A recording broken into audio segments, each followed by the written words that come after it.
Okay, great. Well, welcome everyone to our latest community conversation on the proposed immigrant gravel pit and asphalt plant on a piece of state land north of Immigrant. Um, First, I'd just like to introduce myself. My name is Max Yortzberg. I'm co-managing director of Park County Environmental Council. PCEC stands with our community to protect the land, air, water, wildlife, and foster a resilient future for Yellowstone's Northern Gateway. We envision a community where all life can thrive. We value connection, not separation. We build deep collaboration, authentic partnerships locally. And we embrace our responsibility to create the future in which we want to live, which is exactly why we're here today to talk about a large industrial sized gravel pit on our public lands in the heart of Paradise Valley. I thought I'd go ahead and just give a little bit of background to everyone on the call today. Some of the history. This has been going on for a little bit or a long bit, depending on your perspective. Those of you who are new to this issue, we know that Riverside Contracting has been looking at trying to develop a gravel resource here in Paradise Valley for about the last 10 years, but they've been seriously looking at this state land since around 2018, from what we understand, but we really only learned about it in 2022 um, when the DNRC called a public meeting in Emigrant. They gave us 48 hours notice, and we had to spring into action. We were not aware of this proposal on state land at that time. This is June of 2022. We rallied down to Emigrant. A lot of the local neighbors in the community did as well. The DNRC presented on this proposal. The county was there as well, and quite a few of the community there largely voiced, opposition to this. It has not been popular from the start. So that's when we first learned about it, and for about a year, we were actively pushing, um, sending comments to the DNRC, and then it kind of went quiet. Um, and we weren't sure what was going on. We weren't getting much information from the DNRC, even though they had promised to keep us in touch and keep us informed of any updates or changes. We just weren't hearing back. I'd send an occasional email and I wouldn't get much in response, or I'd hear that nothing was happening. And then in the last 6 months, we caught wind that maybe something was going to be happening again, that this was coming back up. But we didn't know, we didn't have anything to really work off of. So we sent a Freedom of Information request to the state of Montana, to the DNRC, asking for any information on a permit or an application with the DNRC to lease Section 22 for an open cut operation. And then we didn't hear back. So we had to wait and wait and wait. And then just last month, the county put a letter of support for an open cut operation onto their agenda for the regular county commission meeting. And that's when we saw it, and that's when we had to send out a sudden action alert to everyone in the community. We didn't really have much time to respond. We learned of that when the agenda was posted on a Thursday night. The meeting was the following Tuesday. So we had to just kind of pull the alarm and go, which is always the least favorite way of letting people know locally about an issue like this. But given the situation and given the fact that it was on the agenda for discussion, we felt we needed to alert people and as quickly and as rapidly as possible. And I have to say, I'm really impressed this community showed up and you all responded and made it to the county commission meeting.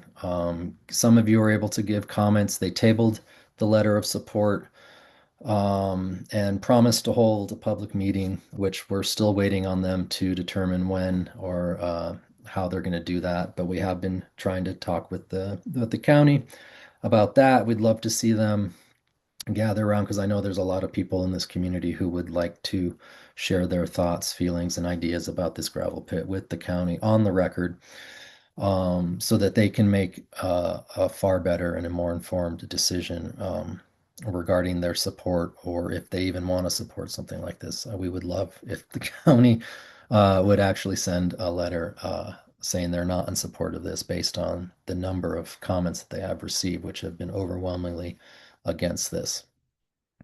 So real quick, uh, this is roughly where it is if you're not familiar with Section 22, the Paradise Valley. It's a state section north of Emigrant, about a mile, mile and a half off of Old Yellowstone Trail, although it does extend partially across Highway 89. And it does tie into the other public lands that are managed by FWP, where there's that walk-in fishing site just outside of Emigrant. You can see, immigrants here. So it's just right to the north. And the general area that is being proposed for development is in this northwest corner. So there would need to be, work done to access it, and it would, that's where the impact would begin.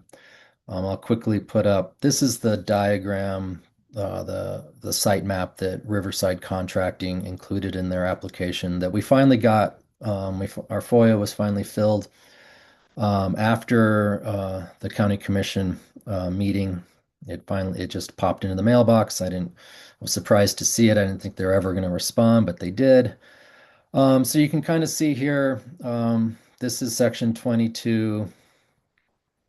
They're going to propose an access road off of Old Yellowstone Trail up into that corner. Material stockpile, gravel operation. I think it's really important to note they specifically include an asphalt plant in this scope of operation, including as well as the gravel crushing operation. They will stockpile topsoil, all that for future reclamation. Um, this dotted line is just 1,000-foot perimeter. This dotted red line is a half-mile perimeter. And that's important as we talk about open cut permitting and dryland permitting with the DEQ, which will potentially be a part of this process if it moves forward. Um, and then here's an aerial roughly with the approximation of that Section 22 outline.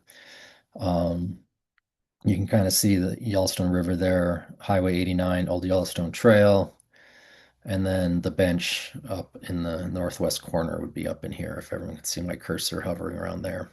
So that kind of gives you an idea of where this is being proposed. The scope of it is, right now an 80-acre mining site, gravel crushing and asphalt production.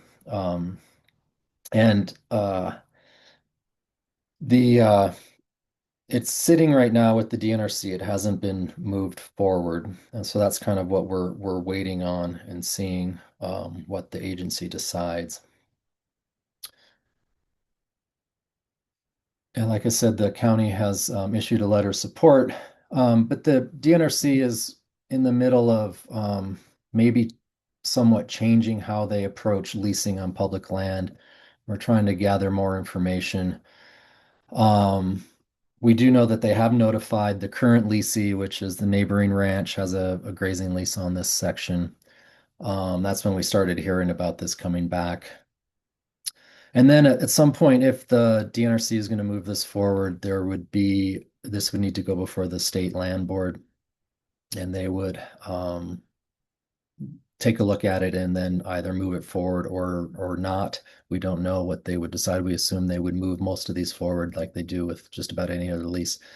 And they're looking at, how to do this in a more, they've talked about putting this up to auction so that it would be a competitive process and it wouldn't just be Riverside. We don't know if that's the case. They have mentioned that they are looking at potentially with open cut leasing on state lands to involve a process that more similarly reflects what they do with oil and gas leasing on state lands. So we're still waiting on additional clarification for that. And if it does go before the land board, we have been told that there'd be about a month or so that this would be publicly noticed in local newspapers. Um, and that, we would have plenty of heads up and time to be able to, you know, go before the land board during their meeting and give public comments then. So, uh, although this is all information that they say they're going to do, it's not technically, absolutely required of them to do this. Um, we kind of, this could pop up on the land board at any point, so we're keeping a very close eye on them and their agendas. And then if the land board does move this forward, then it would move over to the DEQ for an open cut permit. And this site is going to qualify for a dry land permit, which we'll talk about more with our guests. And then once it goes through the DEQ open cut permitting process, which we'll also be talking about that process, how it's pretty much just paperwork at this point. There'd be a 30-day public comment period. And then the permit would be issued, and then the contractor would then return to the land board for final lease approval with their permits in hand. So that's kind of the public process that we're looking at. And right now we're just waiting to see if the land board is going to even hear this or take it up. Um, they could at any point, but we don't know if and when they are. Um, so that gives you kind of a very rapid fire update of where we're at in the process in this situation. So we have been actively encouraging everybody who is concerned about this to uh, to write comments to our local county commissioners, to the DNRC, and to the land board.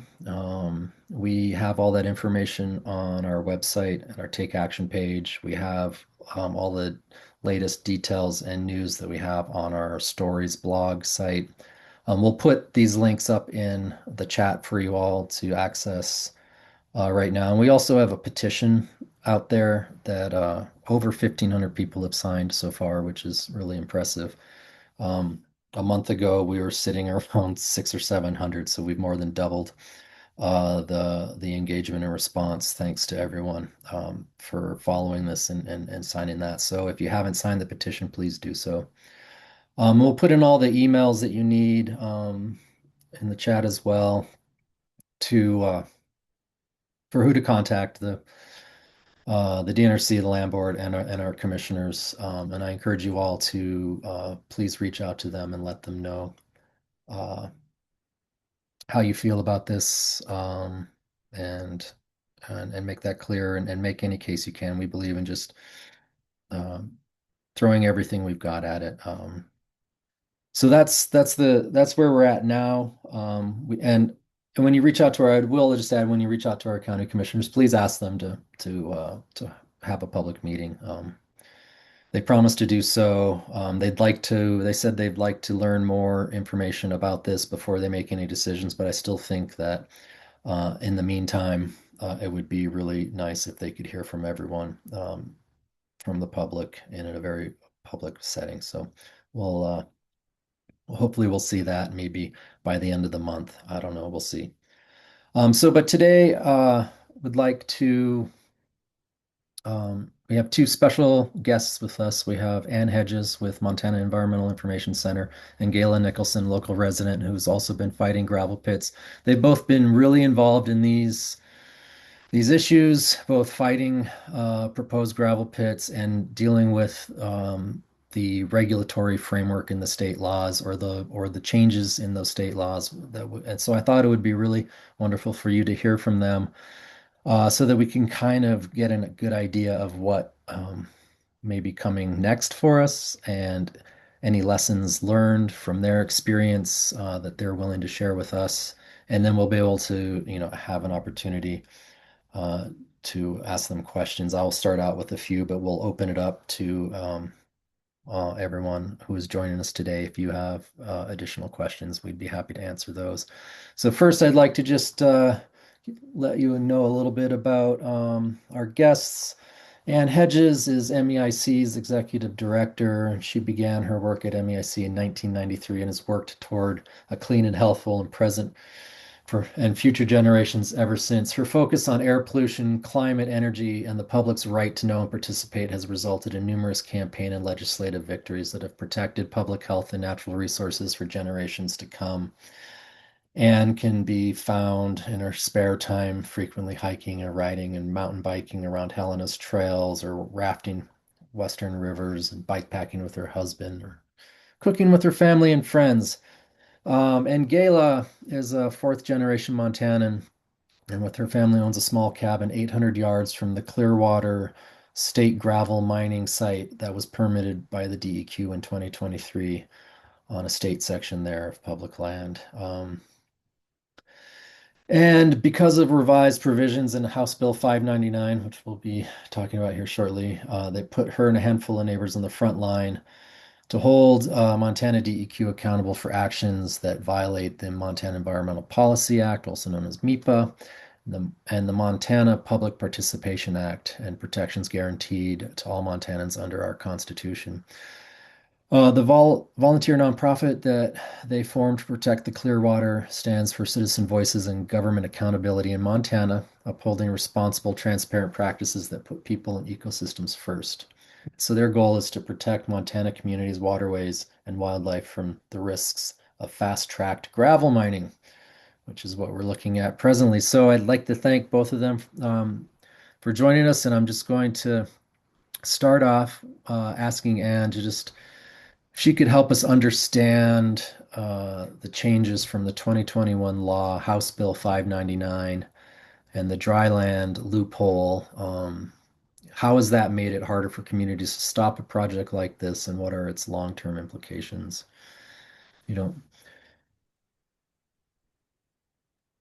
Thank you. And I'm sorry that this is happening. And I will say that based upon the law, time is of the essence for your community to act because the legislature in 2021 really took away the public's right to know, to participate, to engage, and to protect the resources in their community from open cut operations, gravel pit mines like this, and their associated asphalt plants and crushers and batch plants. It was an incredibly frustrating bill. HB 599 was a really long bill introduced at the very last minute of the first half of the session, not enough time to review it. But what it did is it bifurcated the law to say if there's no water involved, then there's no issues that you need to be concerned about. And we are going to have DEQ issue permits lickety split, not enough time for public comment or review. They did finally put in a brief, the public may comment, but there's no comment period in DEQ's process. And the other process is the far more extensive process that occurs if there's water at the site. And I don't believe that water is the only issue that communities face when it comes to gravel operations. Unfortunately, in this process, DEQ got up before the legislative committee and said that nobody needs to worry about anything because these guys still have to get an air or water permit.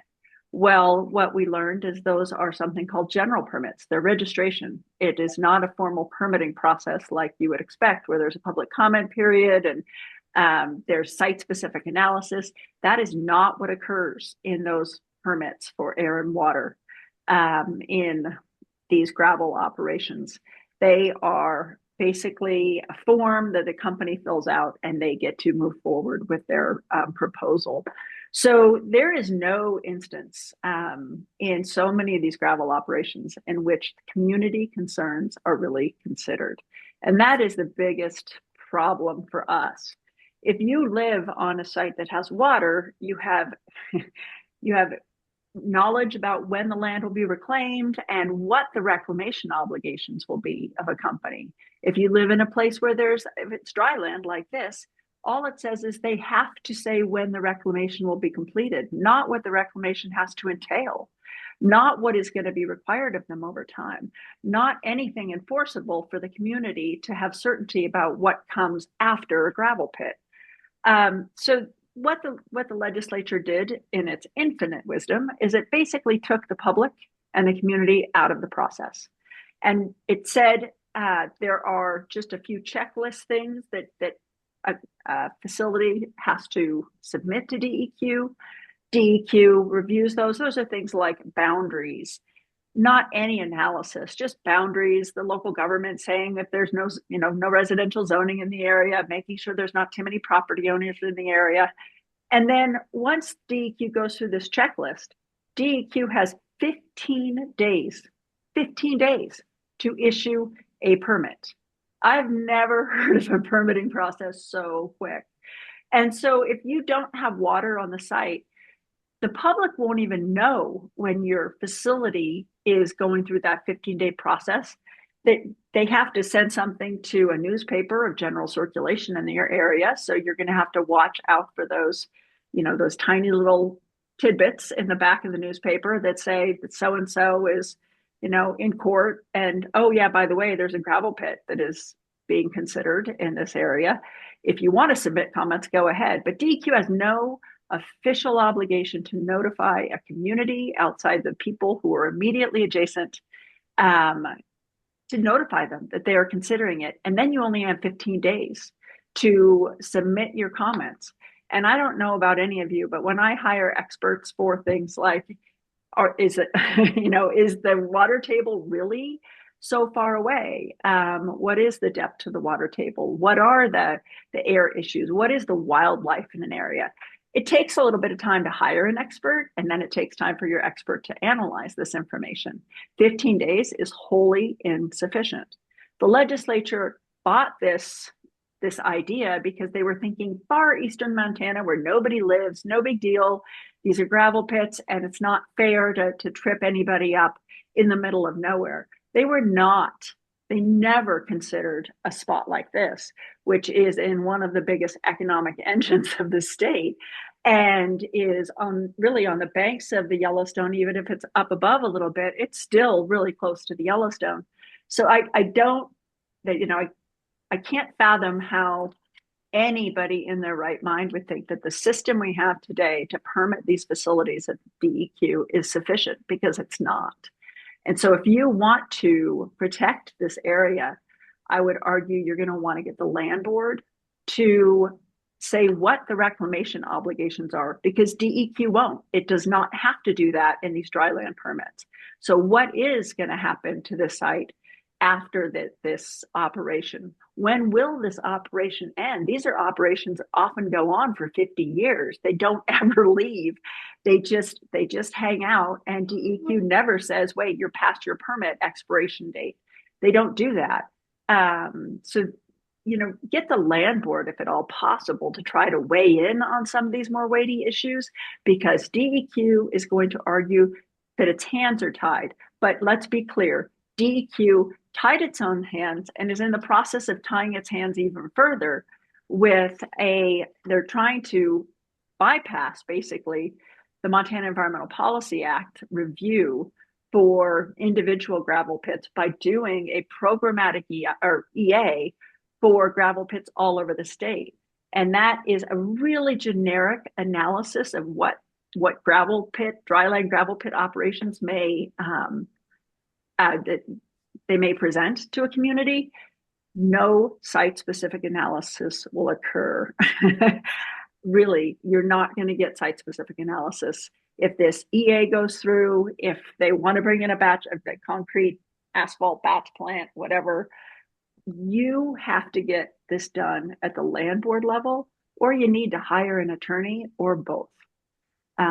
That's my brief summary of the state of affairs, thanks to the legislative delegation that we all sent to the Capitol. Anyway, thank you. Yeah, no, thank you. And yeah, unnecessarily, unfortunate reality that we're facing. That's what I really appreciate you kind of laying that out, is that the cards are stacked against us in the process that used to be a far more robust and open public process that took in far more of the environmental impacts and even the cultural impacts on public land and for these operations. And now many of those have been stripped away, and we're faced with this kind of fast-tracked process. And yes, so we are definitely leaning on the land board. We are definitely talking to legal counsel at the moment as well. We are definitely, gathering up as much information as we can. We've had a wildlife report that was done a couple years ago that's still valid. We've had an archaeologist out there looking at the cultural resources and if there's going to be any impacts there. Um, and I think just going back here, I'll pop back here when the notification that I think Ann was referring to, that dotted red line is the half mile in the dryland permit.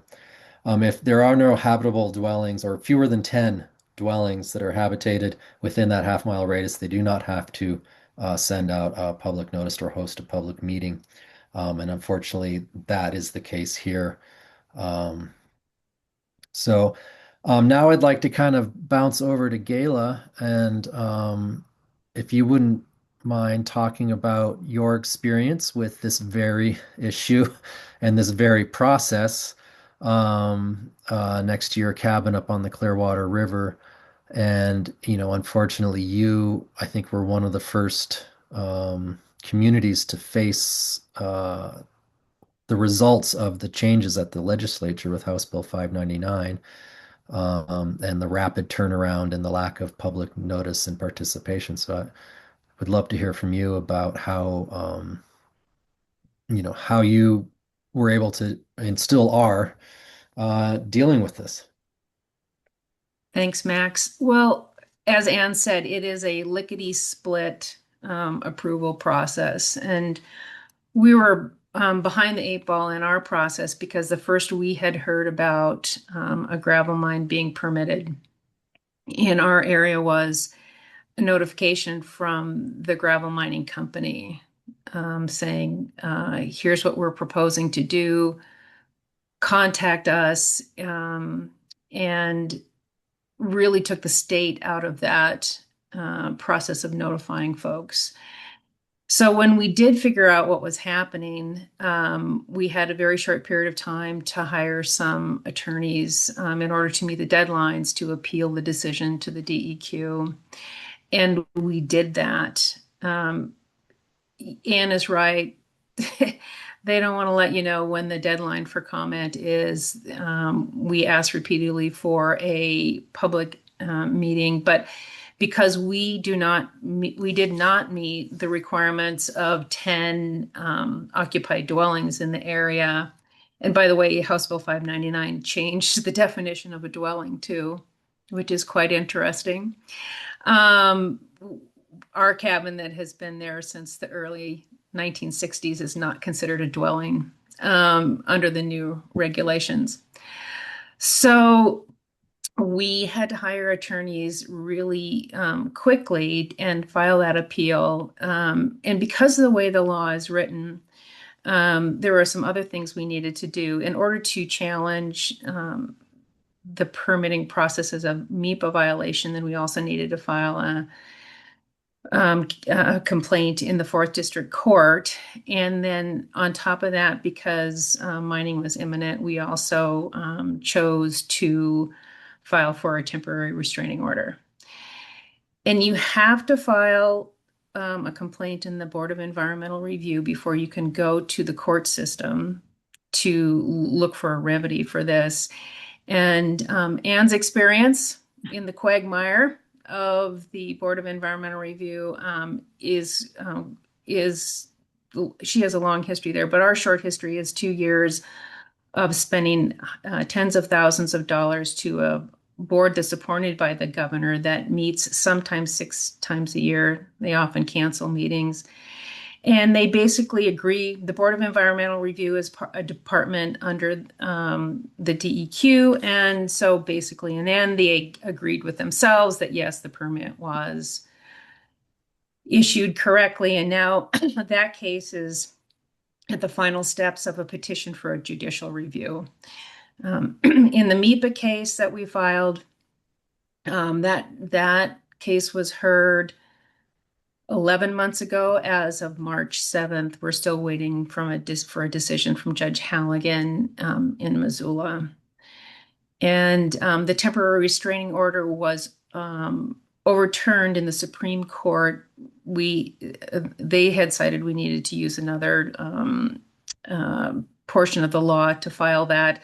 There was no analysis of whether there was merit to our case, but just that we had filed under the wrong title. And so now we are waiting for a decision in the Fourth District Court, and also waiting for a scheduling hearing for the judicial review that we filed. So it's been a long, expensive process. I would say that one of the advantages here is at least you folks, our community here in Park County, we at least know ahead of time Gravel plant. yeah, that there's a possibility. We did not. No, yeah, I do feel kind of lucky that we have this advance notice and that we're able to start anticipating and building a campaign to take this on when the kind of the law has basically kind of almost eliminated that technically. And I don't know if because of your resistance, Gayla, and others around Montana, that's why the DNRC is trying to maybe have a little bit more transparent of a process on their end of things.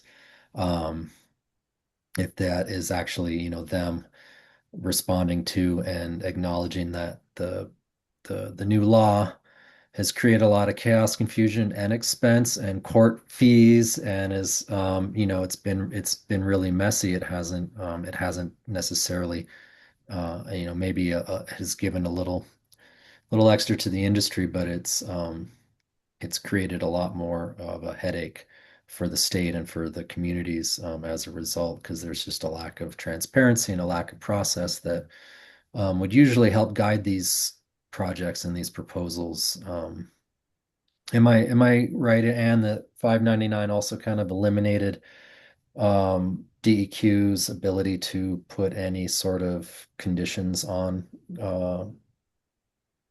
dry land permits? Yes and no. That was definitely the legislature's intent. I think DEQ is a wimp when it comes to actually protecting public resources and communities. And so DEQ is not willing to push that limit. For them, all of this is a box checking exercise. And they're trying to further that by making a MEPA process that is, done in advance of these permit proposals even occurring. So Mhm. they never they're putting themselves in a position of never being able to do site specific analysis of an area like this. So I would say DEQ is hiding behind the legislature and has some authority to do something, and it refuses to exercise that authority. That's really unfortunate. Yeah, like by conditions, I mean hours of operation, Mm-hmm. lifespan, things that, the local communities used to be able to ask for and sometimes actually able to help shape an Right. operation like this in a positive way now seems to be no longer a part of it. Well, one of the things that has happened in the same law that was passed in 2021 is they tried to say local government should do this. Things like hours of operation and traffic and that kind of thing. This should all be done through zoning.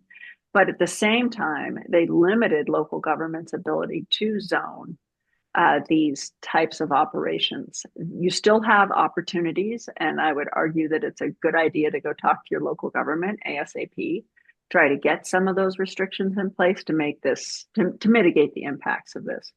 But the legislature, said local government should do it, and then tried to take as much away from local governments as it could.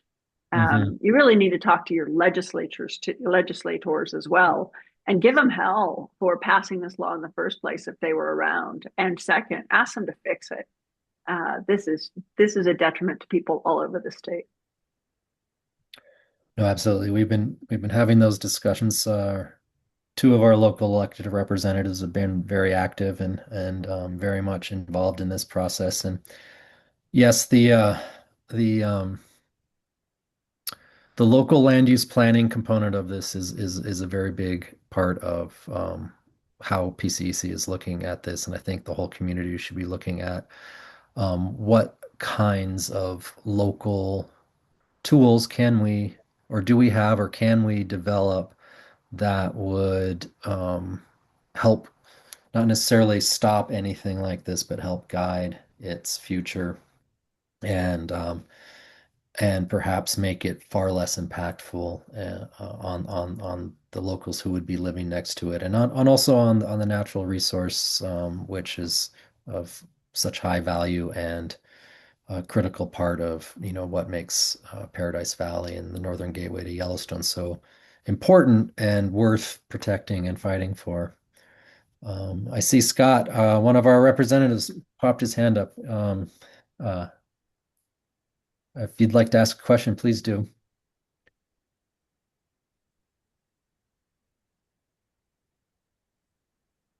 Hopefully you're not on mute still. Unmute, Scott. Thanks, everyone. Just want to say thank you for the presentations and the information. That was great. And thanks to PCEC for doing everything, moving this all. Just FYI, this law was brought to the legislature by my current legislative opponent's dad. So your vote matters.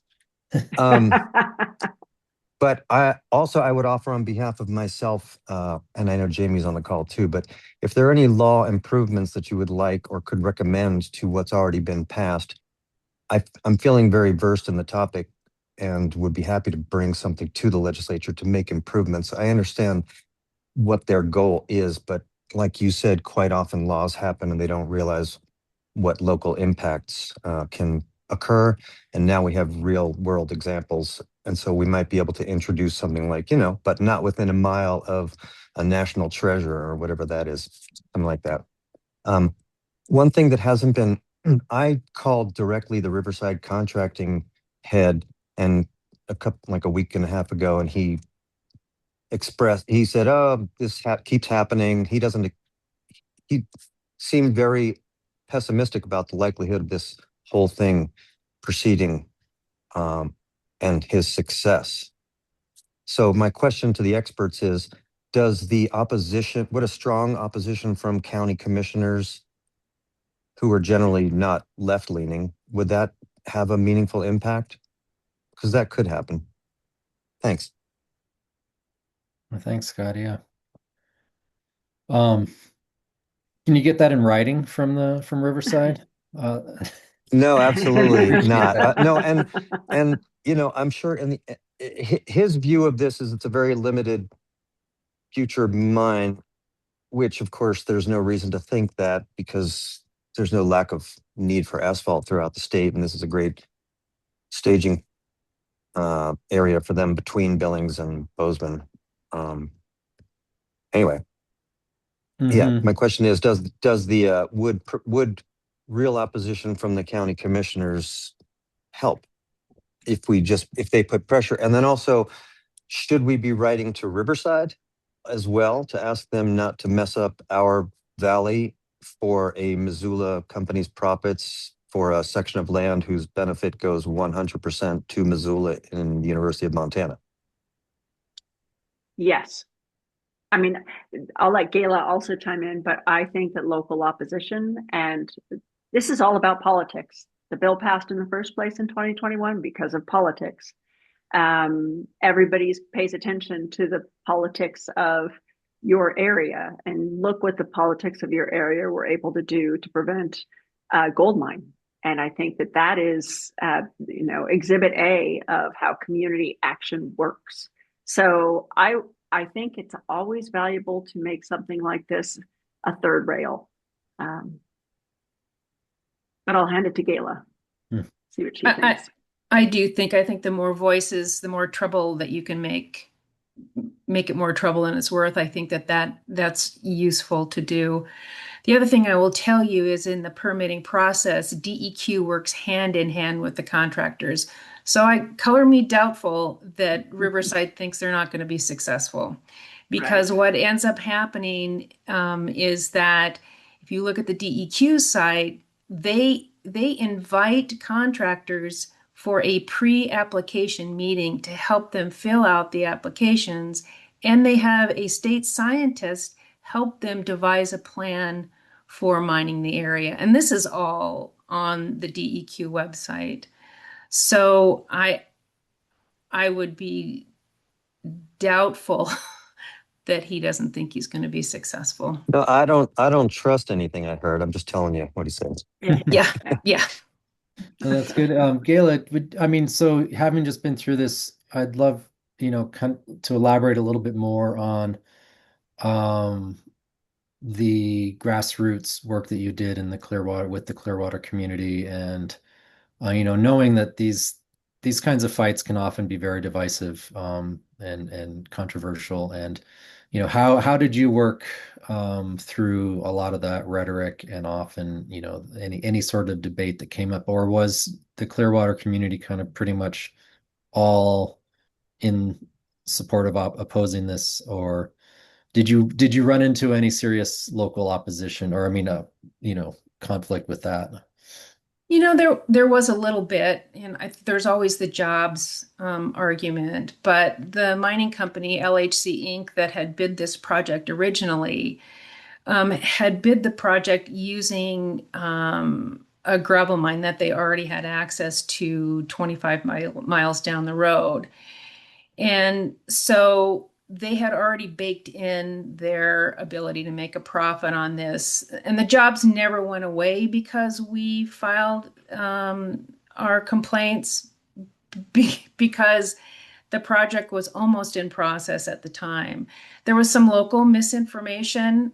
Some locals thought that they were going to be able to just come to the mine and get gravel for their own personal projects. And I think it's really important to understand that this is a private mine on public land.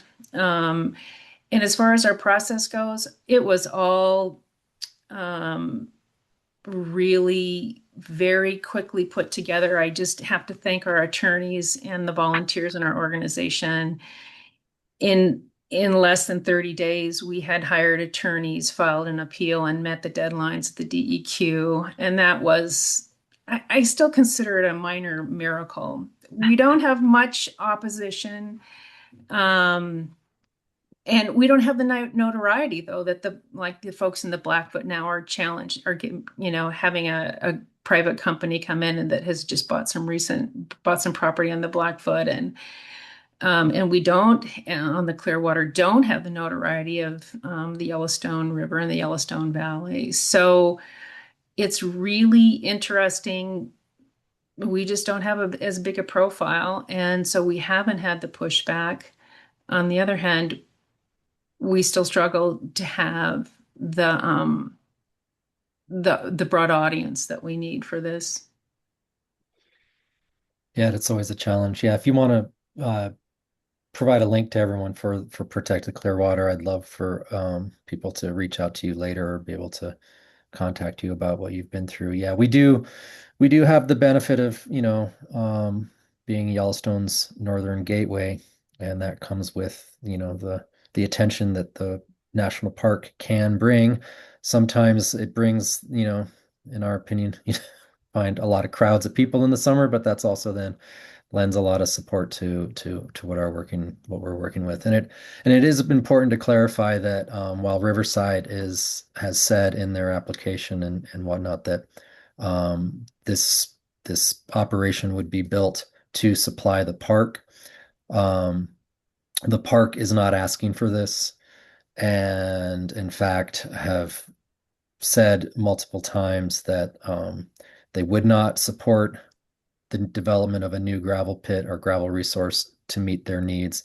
They've done $500 million worth of road work in the last 5 years without this source of gravel our local gravel supply has met their needs. The local pits have met their needs, and we continue to believe that local operations, often owned by multi-generation families in Park County, will continue to meet our local needs and the park's needs. And so um, I hope that Riverside hears that, and I'd encourage them to just purchase from the local suppliers first, rather than having to create a whole new disturbance and a whole new operation unnecessarily in the valley. So anyway, I'd love to continue to open this up to anyone else on the call who Hi, Max. has a Oh, question. and Please, yeah, hop in. thank you so much for continuing to drive this forward, and for those of you who were able to speak from your experience. It's really helpful to hear the information. I'm Indra Fanuzzi. I represent the Merriman Quarry, previously operating as the Black Diamond Quarry. We are a multi-generational legacy-owned gravel resource in Park County that has a long-standing history, including providing the basalt rock for the arch in Yellowstone Park. We're really proud of that and happy to have brought it back to its historical name, the Merriman Quarry, and be squarely in the middle of the community and the area during this time in this discussion, with a long-standing permitted operation that's out of the viewscape and has been operating harmoniously with the community for over a century. Hearing all of the challenges, especially without having any notice, is horrific. As a landowner, somebody who also wants to have things in an area that support our land values and our also quality of life. And we want to just make sure that the community knows that we are up and running. We've worked really hard to acquire the property, and we have worked with the DQ and experienced their support actually in getting a lot of these guidelines down.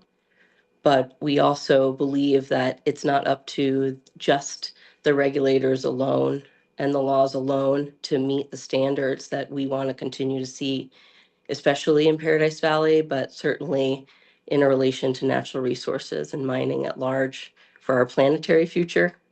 And so we really wanted to just make sure that everybody is aware of our position here in the community, that we keep communication open. We definitely are resourced and have enough supply to meet any kind of gravel or aggregate need for several generations to come for our area. And we are additionally looking at how we can really raise the bar and increase the examples that are out there for the privately held properties, so that the DEQ and other kinds of governing bodies will have less of a reason, as well as less support, to allow things to pass at the bare minimum. Yeah, thank you. Yeah, I I appreciate you saying that, we don't need to sacrifice our public lands for a commodity that local families such as yourselves and others in the valley are able to provide for us. And I think kind of that's at the core of our messaging here, is that this is public land, this is a shared resource, and it has a tremendous amount of value for the local community, for people visiting.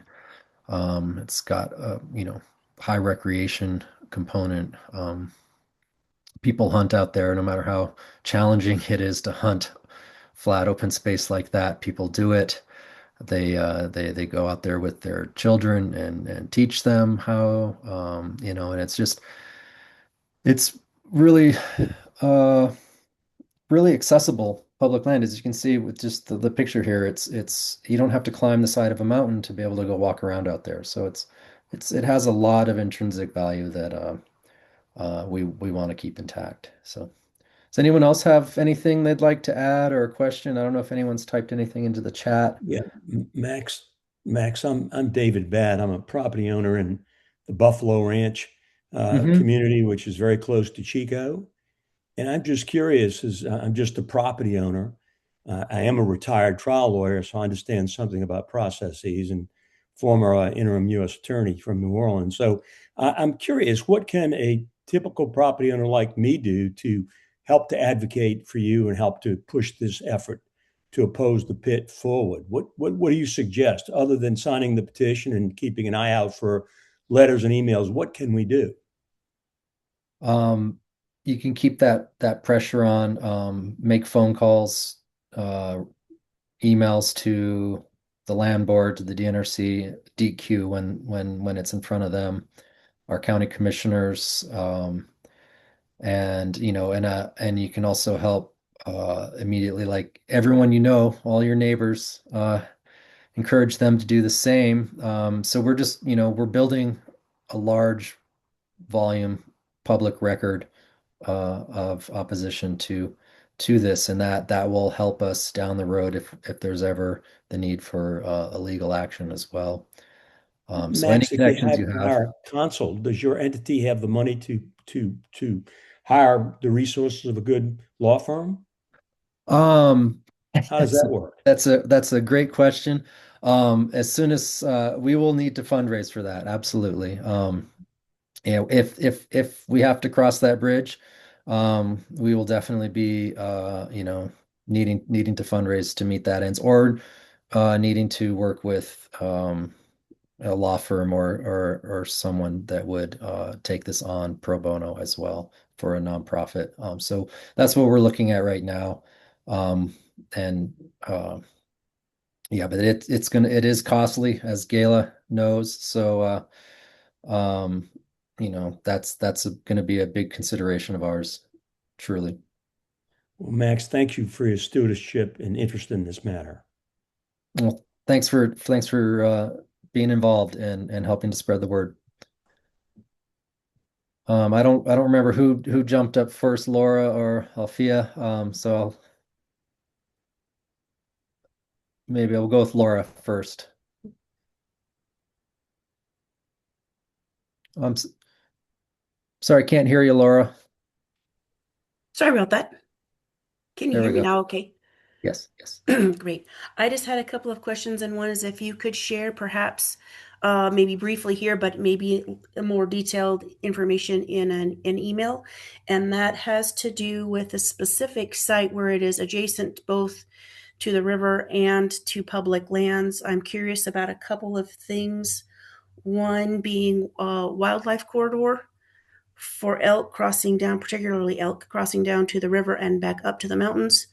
Um, and elk habitat, if this is known to be elk habitat or the adjacent land is, which could be affected.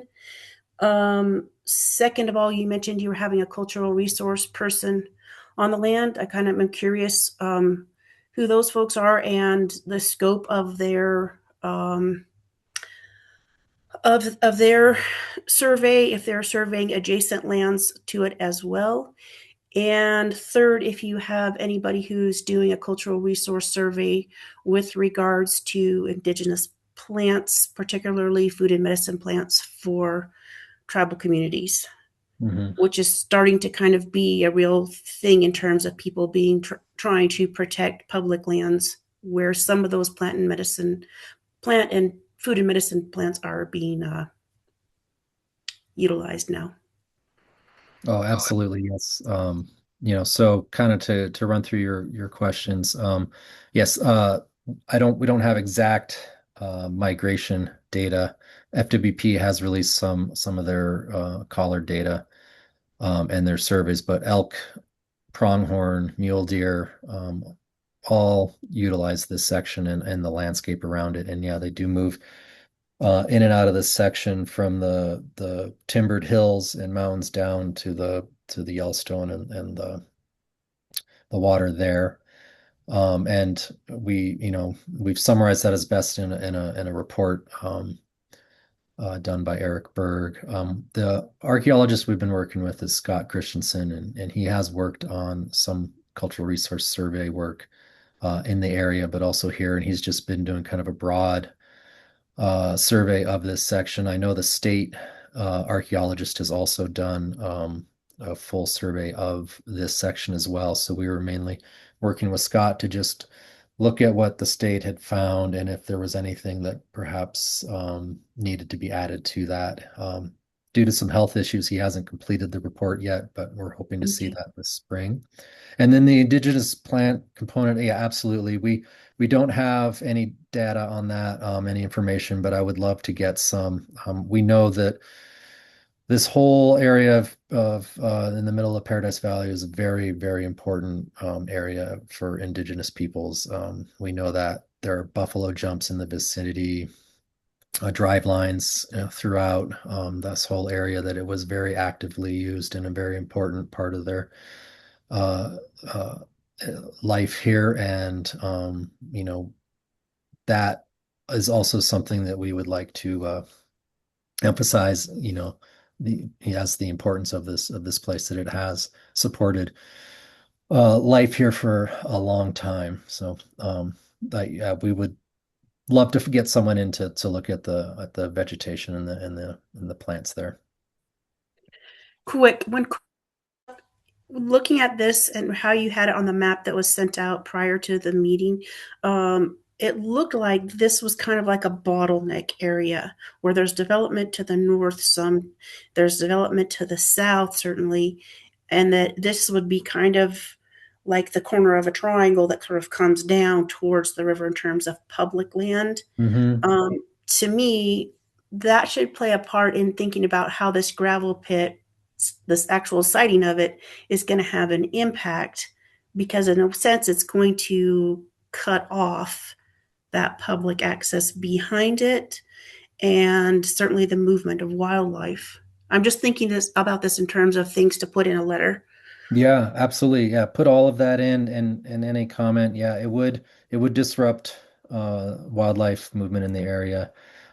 Technically, a lease, if state land is leased to a commercial entity for a mining project, access can be cut off to the Mhm. leased area, and they intend to lease everything to the west of Old Yellowstone Trail. So basically, almost the entire part of it. And if they have the ability to cut off all public access, um, if that is the case. And so, yeah, it would be very disruptive on a lot of different Thanks for that levels. clarification. Sure, sure, absolutely.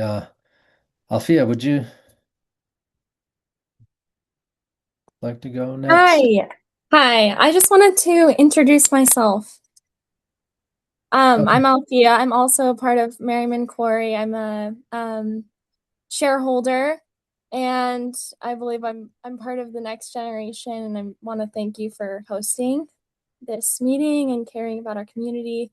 And I wanted to piggyback off of what Indra was saying, that we are and kind of talk about my story. So I grew up right by, basically in the backyard. Our quarry was in my backyard. Basically, we lived on the quarry. My dad built our house on the quarry, and I wanted to just share that it hasn't been a disruption, and I wanted to ask Anne especially if we could do something on an organizational level, since we are family owned, already existing quarry out here serving locals, that we can have more of an impact on a legislative level to prevent this, versus um,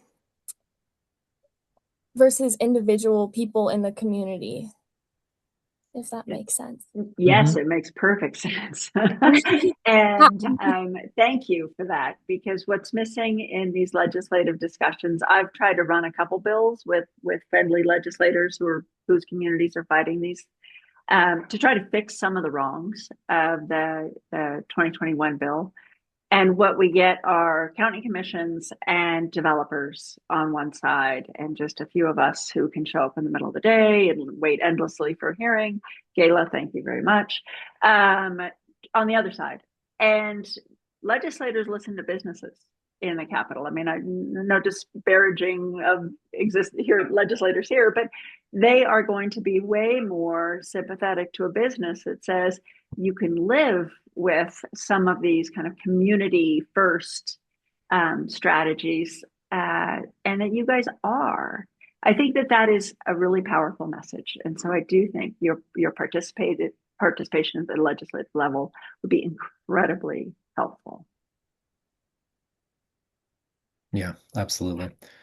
Well, I do want to be mindful of the time. It's the top of the hour, and would plan on wrapping it up. If there's anyone who has one burning question they want to get in for Anne or Gayla, raise your hand now or come off mute. Otherwise, I think we'll just we'll wind this down. I don't hear from anyone. Okay, great. Well, thank you, Anne. Thank you, Gayla, for joining us today and sharing your experiences and your knowledge. I really, really appreciate it. And thank you, everyone, for joining us online throughout the county or wherever you're zooming in from. We will continue to keep you updated on any sort of developments that we learn as we learn of them regarding this proposal, and we will continue to share that with the community and just ask you to stay involved and stay on top of this situation and continue to support your friends and neighbors in Paradise Valley as we take on and fight this gravel pit. So thank you all very much, and we'll see you soon. Thank you. Thanks, you guys. Thanks, Max. Thank you.